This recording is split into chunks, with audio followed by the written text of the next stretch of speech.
Hello guys, welcome back to my YouTube channel. मैं doctor Manoj Yadav. Guys, बात करेंगे आज एक बहुत ही कॉमन प्रॉब्लम के बारे में जिसे बोला जाता है आईबीएस, इरिटेबल बाउल सिंड्रोम।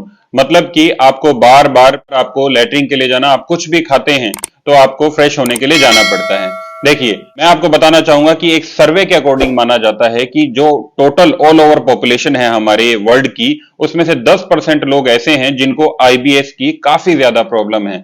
अब आईबीएस होता क्या है? एक नॉर्मल संक्षिप्त भाषा में बोला जाए तो इसको बोला जाता है कि आपकी जो आंतें हैं, जो हमारी इंटेस्टाइन होती हैं, उनके काम करने की क्षमता में कुछ गड़बड़ी हो जाना, कार्य प्रणाली इनकी गड़बड़ हो जाती है, ये काम सही ढंग से नहीं कर पाती है हमारी जो इंटेस्टाइन होती हैं, तब हमें आईबीएस की प्रॉब्लम होने लग जाती है।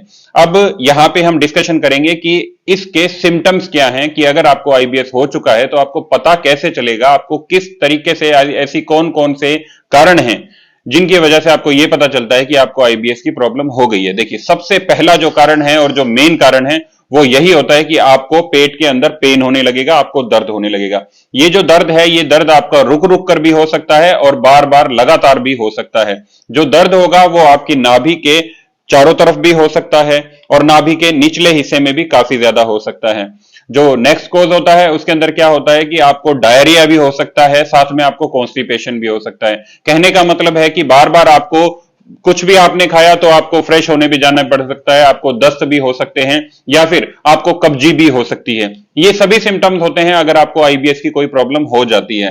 तो अब डिस्कशन करेंगे दोस्तों कि ये जो आईबीएस की प्रॉब्लम है ये होती क्यों है, किस वजह से होती है। देखिए, क्लियर आपको कट बताता हूं मैं आपको कि विज्ञान के अकॉर्डिंग, साइंस के अकॉर्डिंग इसका कोई भी अनुमान नहीं है, इसका कोई भी एक मुख्य कारण नहीं है जिसकी वजह से आईबीएस हो जाता है। लेकिन ऐसा माना जाता है कि जो हमारी इंटेस्टाइन होती हैं, जो हमारी आंतड़ियां होती हैं, उनके जो कार्य करने की क्षमता है, अगर उनमें कोई गड़बड़ आ जाए या फिर कोई चेंजेस आ जाते हैं तो फिर हमें आईबीएस की प्रॉब्लम हो जाती है। इसको थोड़ा सा और मैं क्लैरिफाई करना चाहूंगा। जो हमारी आंतड़ियां होती हैं, जो इंटेस्टाइन होती हैं, इंटेस्टाइन के अंदर नर्व्स होती हैं हमारी, जो काम करती हैं मांसपेशियों को जब भी हम खाना खाते हैं उनको पचाने का। तो अगर ये जो नर्व्स होती हैं, ये नर्व्स प्रॉपर काम नहीं कर पाती हैं हमारी इंटेस्टाइन के अंदर, तो इंटेस्टाइन की जो मांसपेशियां होती हैं वो प्रॉपर वे में काम नहीं कर पाती हैं, जिस वजह से आईबीएस की प्रॉब्लम हो जाती है। अब देखिए, अगर ये मांसपेशियां ट्विस्ट करेंगी तो आपको बहुत ही ज्यादा पेन हो जाएगा। अगर यही मांसपेशियां जो इंटेस्टाइन की हैं वो धीरे धीरे काम करती हैं तो आपको कॉन्स्टिपेशन हो जाएगा। और अगर यही मांसपेशियां जो इंटेस्टाइन की हैं वो काफी बहुत ही ज्यादा लंबे टाइम के लिए और बहुत ही लगातार काम करती हैं तो आपको डायरिया की प्रॉब्लम हो सकती है। ये सभी कंडीशन हो जाती हैं, ये सभी डिपेंड करती हैं कि आपकी इंटेस्टाइन किस तरीके से काम कर रही है। इंटेस्टाइन आपकी जब भी गड़बड़ाएगी तब आपको आईबीएस की प्रॉब्लम हो जाती है। एक सर्वे के अकॉर्डिंग यह माना जाता है कि जेंट्स में यह प्रॉब्लम काफी ज्यादा कम होती है और लेडीज में बहुत ही ज्यादा होती है। और लेडीज के अंदर 20 से 30 साल की एज के बीच में यह वाली प्रॉब्लम देखने को मिलती है। अब बात करेंगे, यहां पे क्वेश्चन उठता है कि क्या आईबीएस की प्रॉब्लम स्ट्रेस और एंजाइटी की वजह से होती है? देखिए, इसका मैं आपको यहां पे आंसर देना चाहूंगा कि कुछ लोगों के ये मिथ्स हैं, कुछ लोगों की ये धारणाएं हो जाती हैं कि अगर एंजाइटी काफी ज्यादा बढ़ जाती है तो हमें ये प्रॉब्लम हो जाती है, या फिर स्ट्रेस काफी ज्यादा बढ़ जाता है तो ये प्रॉब्लम हो जाती है। कुछ हद तक ये प्रॉब्लम है भी और कुछ हद तक ये तथ्य जो है, ये मिथ जो है वो गलत भी ठहराया जाता है। लेकिन यहां पे मैं आपको बताना चाहूंगा कि देखिए, जो आईबीएस की प्रॉब्लम है वो टोटली डिपेंड करती है आपके एएनएस पर। एएनएस देखिए गाइस क्या होता है, आपका ऑटो इम्यून नर्वस सिस्टम होता है। जब भी आपका ऑटो इम्यून नर्वस सिस्टम अब नॉर्मली बिहेव करने लग जाता है, कहने का मतलब है कि सही ढंग से काम नहीं करता है, तो क्या होता है, आपके दिमाग को शांत रहने की जो क्षमता होती है वो प्राप्त नहीं होती है। आपका जो दिमाग है वो शांत नहीं रह पाता है, ओवर थिंकिंग होने लग जाती है, काफी ज्यादा आप सोचने लग जाते हैं। आप खाली बैठे हैं तब भी सोचते हैं, आप किसी ग्रुप के अंदर बैठे हैं तो भी आप सोचने लग जाते हैं।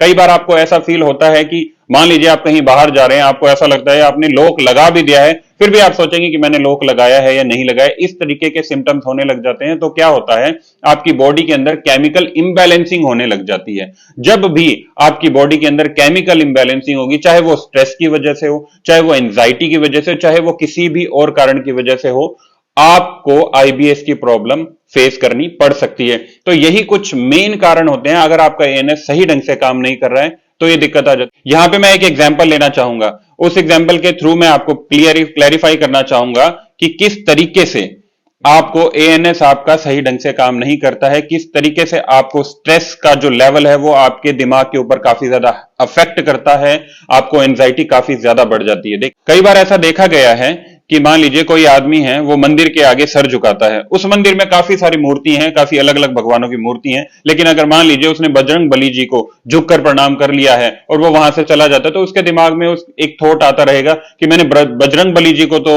नमस्कार कर लिया है, लेकिन बाकी भगवानों को मैंने प्रणाम नहीं किया है। तो वो ये थॉट उसके दिमाग में चलते रहेंगे चलते रहेंगे चलते रहेंगे। तो इस तरीके के थॉट्स क्या होंगे, वो आगे जो मंदिर आएगा फिर हो सकता है वो किसी और भगवान को वहां पे प्रणाम करे, नेक्स्ट मंदिर और आएगा फिर किसी और भगवान को प्रणाम करता रहेगा। इस तरीके से वो ये सोचेगा कि अगर मैंने इनको प्रणाम नहीं किया है तो मेरा काम अच्छा नहीं होगा, मेरा दिनचर्या अच्छी नहीं जाएगी। लेकिन इसकी वजह से क्या होता है, उसके ऊपर स्ट्रेस का लेवल, एंजाइटी का लेवल काफी ज्यादा बढ़ जाएगा, जिसकी वजह से उसकी बॉडी के अंदर केमिकल इंबैलेंसिंग हो सकती है और आईबीएस की प्रॉब्लम हो सकती है। तो देखिए क्या होता है, यहां पे आपको कुछ चीजों का ध्यान रखना पड़ेगा कि मान लीजिए अगर आपके दिमाग में को काफी ज्यादा ओवर थिंकिंग आ रही है, काफी ज्यादा आप इन चीजों को सोच रहे हैं, इन सब चीजों से आपको ऊपर की तरफ निकलना होगा, इन सब चीजों की तरफ आपको ध्यान नहीं देना है। जब भी आपको ओवर थिंकिंग या फिर स्ट्रेस या फिर एंजाइटी होती है तो आपका एएनएस का जो बिहेवियर होता है, एएनएस के काम करने की जो क्षमता होती है वो गड़बड़ा जाएगी। जैसे ही वो गड़बड़ा जाती है तो आपकी इंटेस्टाइन के काम करने की क्षमता भी गड़बड़ा जाती है, जिसकी वजह से आपको काफी ज्यादा आईबीएस की प्रॉब्लम से गुजरना पड़ सकता है। अब यहां पे मैं कुछ नॉर्मली मेडिसिन के बारे में आपको बताना चाहूंगा। देखिए अगर आईबीएस की प्रॉब्लम काफी ज्यादा बढ़ जाती है तो उसमें क्या होता है कि आपके पेट के अंदर काफी ज्यादा दिक्कतें होने लग जाती हैं, आपको सीने में जलन होने लग जाएगी, आपको बार बार कभी पेट के राइट साइड में पेन होगा, कभी आपको पेट के लेफ्ट साइड में पेन होगा, इन सभी चीजों से आपको दिक्कत हो सकती है। तो यहां पे कुछ मेडिसिन हैं, वो मेडिसिन आपको मैं बताना चाहूंगा, जिनमें सबसे पहली जो मेडिसिन है वो होती है सिरप आपकी सुक्रालफेट। सुक्रालफेट नाम की जो सिरप होती है वो दिन में 3 बार आप 2-2 ढक्कन के रूप में ले सकते हो, सुबह दोपहर शाम, आफ्टर फूड भी ले सकते हैं और बिफोर फूड भी आप ये ले सकते हैं। साथ ही आप प्री एंड प्रोबायोटिक जो कैप्सूल होते हैं, चाहे आप इसमें सेशेज ले सकते हैं, चाहे आप इसमें टैबलेट्स ले सकते हैं, ये चीजें यूज कर सकते हैं। प्लेंटी ऑफ वाटर आपकी बॉडी के लिए काफी ज्यादा महत्वपूर्ण होगा उस टाइम में जब आपको आईबीएस की प्रॉब्लम से गुजरना पड़ सकता है। साथ ही आपको बार बार ये चेक करना पड़ेगा कि आपके बीपी का जो लेवल है वो नॉर्मल है या नहीं, क्योंकि आप बार बार जैसे ही कुछ भी खाएंगे तो आपको फ्रेश होने अगर जाना पड़ सकता है तो आपका बीपी का लेवल भी डाउन जा सकता है। अगर आपको कॉन्स्टिपेशन है तो कॉन्स्टिपेशन की वजह से आपको हेडेक की प्रॉब्लम हो सकती है, आपके बीपी का जो लेवल है वो काफी ज्यादा हाई हो सकता है।